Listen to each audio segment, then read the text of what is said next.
Hello and welcome to our podcast on group chats. I'm Claire. I'm Paige. I'm Kabita. Okay, so we're specifically talking about group chats on the university forum and how we use them with work. And we're going to talk about some of the negatives that come with using group chats. Okay, so first of all, do we have any personal experience with group chats, the forum?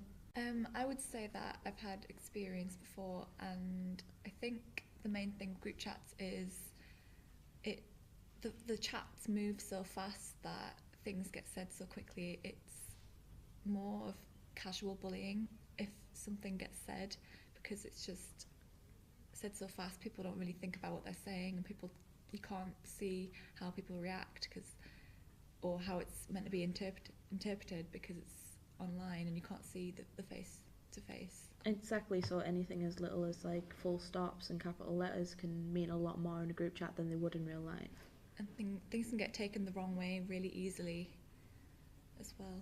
I mean, I've been talking to a lot of people because it's come up recently in one of our chats, and everything they've said is that you never know how someone's going to react, you never know what they're thinking behind the keyboard sort of thing. So it's like, if you can't say it in person, and if you think they're going to react badly in person, don't say it in a group chat.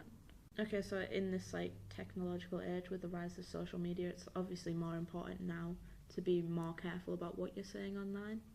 Yes, and obviously a lot of people use social media these days now as well, so it happens. It's something which happens every day. People are using it all the time.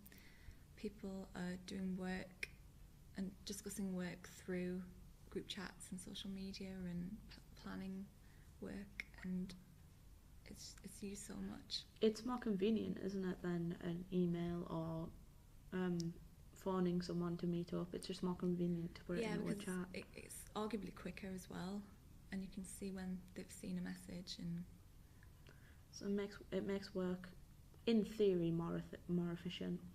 So we did a video with a student the other week, Lauren Athwaite, who talked about how she felt that group chats just encourage people to ignore their work more, because it gives them an out. They can just say they haven't seen the message, they can just ignore it completely, and just work is still not getting done.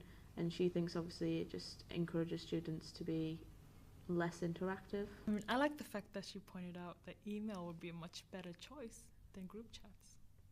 I can completely see that, because people can say, oh yeah, I didn't see that, or they can just ignore the message and ignore the chat, and then obviously their work isn't getting done. I think that is going to impact everyone else as well, and it'll just cause more arguments. Whereas email, it's all kind of there. It's more formal, isn't it? Yeah, it's more formal, and you actually feel like you're sort of doing work, whereas if you're just having a conversation on group chat, it's kind of making it more informal. I mean, obviously we aren't the experts on any of this, because No. it's not an obviously recognised side of bullying, because obviously bullying has evolved. It's not really as straightforward as just a fight or just beating up a kid or anything. It's not that simple, and especially not in the uni campus. It's more subtle than that. I think a lot of people don't really think of it as bullying. When they think of bullying, like you said, I think they think of more aggressive forms, whereas there are types of bullying that happens in group chats, and people do get left out, and things are said which can cause damage. Obviously, before I said we're not experts, we just are students and have experience with it, and thought it was a topic that needed discussing. We can't even particularly say that we're innocent in any of this. I mean, perhaps we've done it before without realising it. I think a lot of us are in group chats these days, and I think we've all definitely said something where maybe we should have thought about it a little bit more and thought, what is the person going to say to that, or how they're going to react to it, as opposed to, would you say that to their face kind of thing. And obviously it's just a case of being more aware of what you're saying and what you're putting out into the forum, because it's there for, I guess, ever now.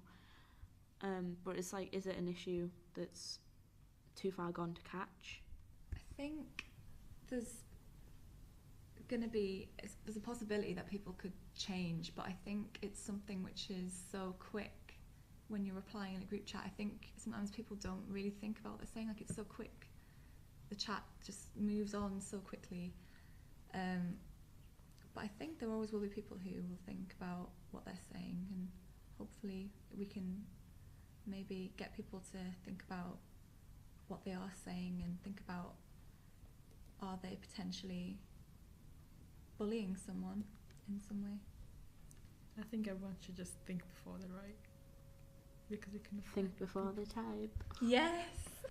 Please visit Yes to Respect in accordance with the Teesside University for more information online. Thank you for listening to our podcast. Please leave a comment if you have experienced this, because we'd love to hear your shared experiences on this topic.